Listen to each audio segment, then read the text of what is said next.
Good morning. Good morning sir. തന്റെ ആദ്യത്തെ good മോർണിംഗിലെ sir അവിടെ പോയി? എവിടെയും പോയതല്ല സാർ. ആദ്യത്തെ അടിക്ക് കേട്ടാലും സാർ കേട്ടതായിട്ട് ഭാവിക്കില്ല. പിന്നെന്തിനാ ഒരു വാക്ക് പാഴാക്കി കളയുന്നു? തന്നെയുള്ള ചെറുപ്പത്തിലേ എനിക്ക് ഈ വാക്കുകൾ വേസ്റ്റ് ചെയ്യുന്ന ഇഷ്ടമല്ല. അമ്മയെ തന്നെ ഞാൻ ആ എന്നെ വിളിക്കൂ. മതിയോടോ, മതി. ഞാൻ കണ്ടതാ. താൻ പോയി ആ ആന്റിയോട് വരാൻ പറയും.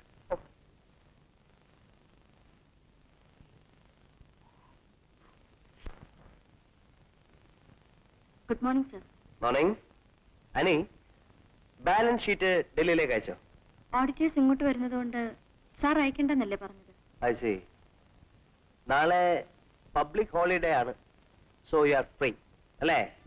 അല്ല സർ, നാളെ ഞങ്ങളുടെ സോഷ്യൽ സർവീസ് ഡേ ആണ്. ഓ, അപ്പൊ ജനസേവനമൊക്കെ ഉണ്ടല്ലേ?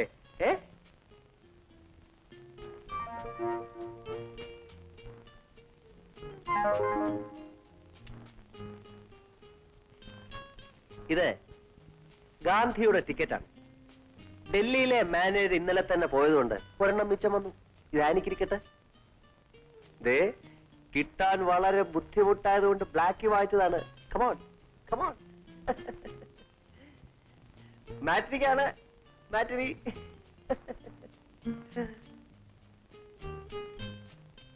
ഇനി പെമ്പറന്നോർത്തിയുടെ ഫോട്ടോ കണ്ടെന്ന് വെച്ച് ഈ പാർട്ടി വളയാതിരിക്കണ്ട.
What the hell have you typed?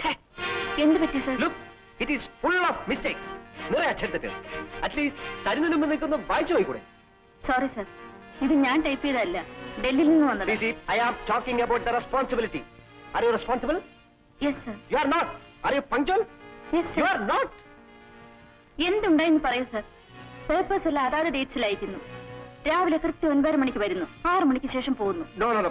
എന്റെ ഓഫീസ് സമയത്തെ കുറിച്ചല്ല ഞാൻ സംസാരിക്കുന്നത്. യുവർ ഇന്റഗ്രിറ്റി, നിങ്ങൾ ആത്മാർത്ഥത. നിങ്ങൾക്ക് വേണ്ടി ഞാൻ എത്ര സമയം ആ തിയേറ്ററിൽ വെയിറ്റ് ചെയ്യുന്നറിയാമോ? ഓഹോ, അതാണോ കാര്യം?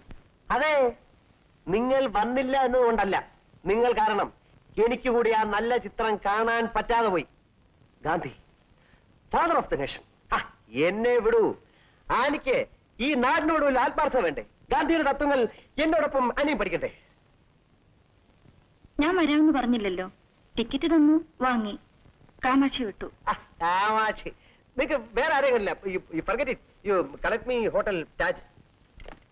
Hello, yeah 1 second sir. Taj holding.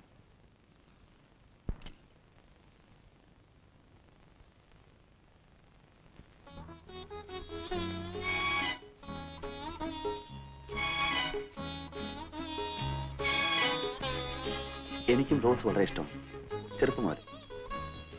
ഇത് വച്ചൂടെ? ഒരിക്കലും വാടാതെ വളർത്തിയതാണ് എന്റെ മനസ്സിൽ.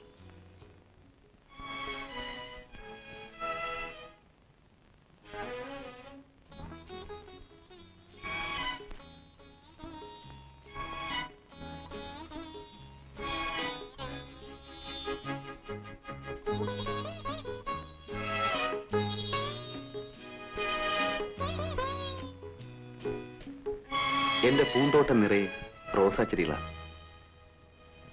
ജീവിതം മുഴുവൻ ഇങ്ങനെ ഓരോന്ന് തരാം.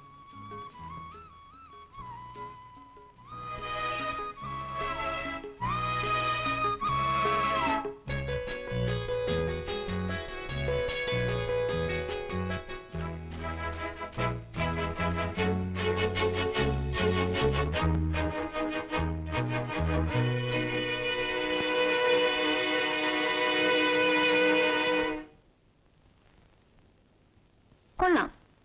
പാർട്ടിക്ക് ഭാവനയുണ്ട്, അതും പൂവിനകത്ത്. പുരുഷന്മാരുടെ ഒരു കാണാപ്പാടമാണല്ലോ ഈ പ്രയോഗം. എങ്കിലും നീ ഇത് വാങ്ങിക്കളഞ്ഞല്ലോടി. നീ ഏറ്റവും ഇഷ്ടപ്പെടുന്ന ഒരു വസ്തു ഒരാൾ തന്നിരിക്കട്ടെ, നീ ആണെങ്കിൽ എന്ത് ചെയ്യും? ഏറ്റവും ഇഷ്ടപ്പെടുന്ന വസ്തു, ഇഷ്ടപ്പെടുന്ന ഒരാൾ എന്ന് കൂടി ചേർത്താൽ ഉത്തരം ഈസി. ഞാനാണേലും വാങ്ങും.